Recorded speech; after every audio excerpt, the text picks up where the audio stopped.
టీవీకి స్వాగతం. 14 రోజుల పసికందుని బకెట్ నీళ్లలో వేసి చంపేసిన తల్లి. హైదరాబాద్ మైలార్దేవ్పల్లి ఆలీనగర్లో హృదయ విదారక సంఘటన చోటు చేసుకుంది. పసికందుని బకెట్ నీళ్లలో వేసి చంపి ప్రమాదవశాత్తుగా క్రియేట్ చేసిన తల్లి. స్నానం చేసి వచ్చేసరికి బకెట్లో పసికందు పడిపోయిందని నాటకమాడిన తల్లే పసికందుని చంపినట్లు నిర్ధారించిన పోలీసులు. ఆర్థిక సమస్యలతోనే పసికందుని చంపినట్లుగా గుర్తించిన పోలీసులు భర్తకు 2 కిడ్నీలు చెడిపోవటం, కుటుంబ పోషణ భారంగా మారటంతో పసికందును హత్య చేసిన తల్లి.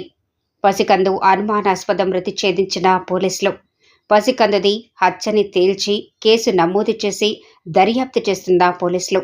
తమిళనాడుకు చెందిన దంపతులు పొట్ట చేత పట్టుకుని హైదరాబాద్కు వచ్చిన మణి, విజ్జు. ఇక్కడ వాళ్ళు కాదు, 4 years నుంచి వాళ్ళు ఇక్కడ ఒక జయ ఫుడ్ కంపెనీలో వర్కర్స్గా పనిచేస్తున్నారు. వీళ్ళకు ఆల్రెడీ ఒక బాబు ఉన్నాడు 1 year. ఇప్పుడు ఈ 14 days బేబీ అంటే March 11th ఆమె డెలివరీ అవుతుంది. ఆరోగ్య విజయ అని తన భార్య. ఈమె హత్య చేయడానికి కారణం ఏంటంటే ఈ భర్త యొక్క కిడ్నీలు 2 కూడా ఫెయిల్ అయినాయి.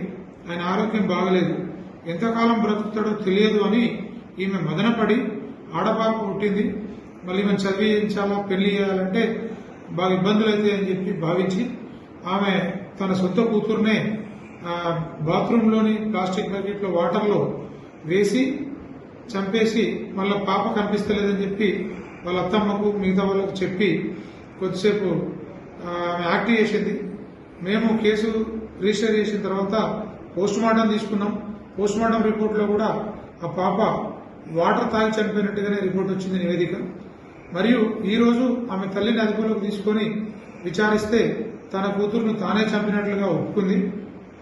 మేము వారి యొక్క వాంగ్మూలం నమోదు చేసుకొని ఈరోజు అరెస్ట్ చేసి కోర్టులో ప్రొడ్యూస్ చేయడం జరిగింది.